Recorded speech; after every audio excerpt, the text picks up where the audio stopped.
the Instagram stories for Friday, June 30th. I'm your host, Daniel Hill. There are a bunch of news stories that I want to talk about. I'm not going to have time to do all of them.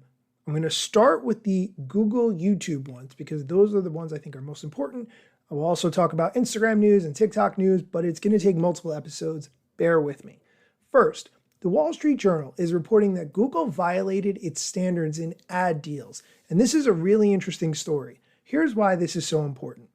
Basically, Google gives you the option to advertise on YouTube, but they also have an option called Google Video Partners, which is where they take a video ad and run it on other sites out there on the internet where they charge a premium, promising that the ads that it runs through the Google Video Partners program will run on high-quality sites before the page's main content with audio on, and that brands will only pay for ads that aren't skipped.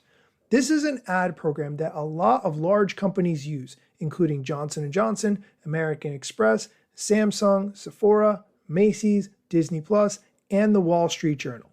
Google, in this case, sort of acts as the middleman, taking the video ads and ensuring they're on high-quality sites. With that context, the Wall Street Journal is reporting that Google violates those standards about these high-quality websites about 80% of the time, based on research from a company called Analytics, which helps brands analyze where their ads appear online.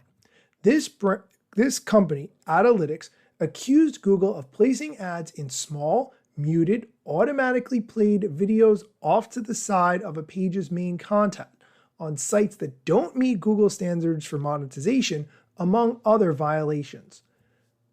Analytics, this company, compiled its data by observing campaigns from more than 1,100 brands that got billions of ad impressions between 2020 and 2023. Google, in response, said the report, quote, makes many claims that are inaccurate and doesn't reflect how we keep advertisers safe, end quote. Google says that it has strict policies for the program that serves ads on these third-party sites.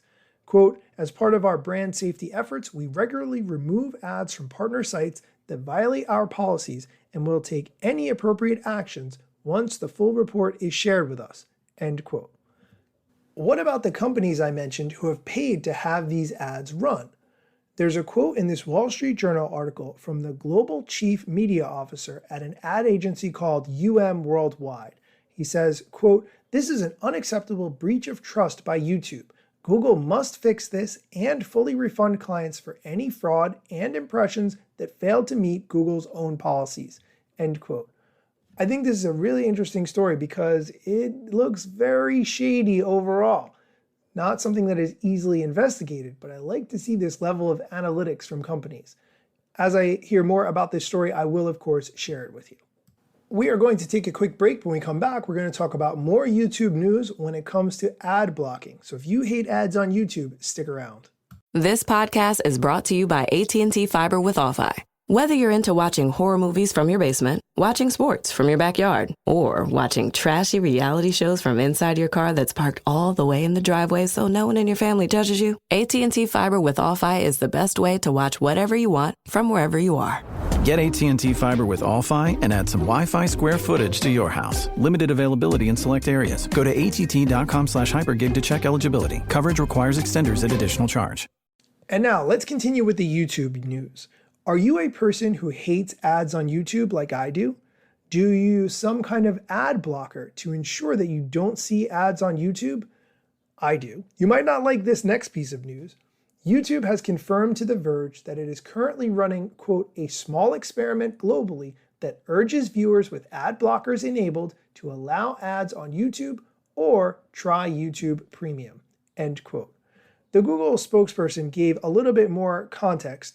Quote, ad blocker detection is not new, and other publishers regularly ask viewers to disable ad blockers. Here's the part I don't like. This statement from YouTube comes after some people began noticing a new prompt warning that video playback could be cut off if YouTube detects repeated use of ad blocking tools. The Google spokesperson explained, quote, we take disabling playback very seriously and will only disable playback if viewers ignore repeated requests to allow ads on YouTube. In cases when viewers feel that they have been falsely flagged as using an ad blocker, They can share this feedback by using the link in the prompt, end quote. Okay, let's talk about this from Google's perspective. First, YouTube has an ad-supported model. It runs based on ads. The company's official stance is, quote, YouTube's ad-supported model supports a diverse ecosystem of creators and provides billions of people globally access to content for free with ads, end quote. However, the ads in recent times have gotten much worse on YouTube, and perhaps you can attest to this from your own personal experience. Last September, YouTube served up 10 unskippable clips within a single ad break in one of its experiments. In May of this year, YouTube announced that 30-second ads were coming to TV platforms. Obviously, there is always the option of YouTube Premium, which removes ads from the service and gives other benefits like YouTube Music, where you can pay $12 per month or $120 annually. Last November, YouTube reported that it surpassed 80 million combined subscribers between YouTube Premium and YouTube Music.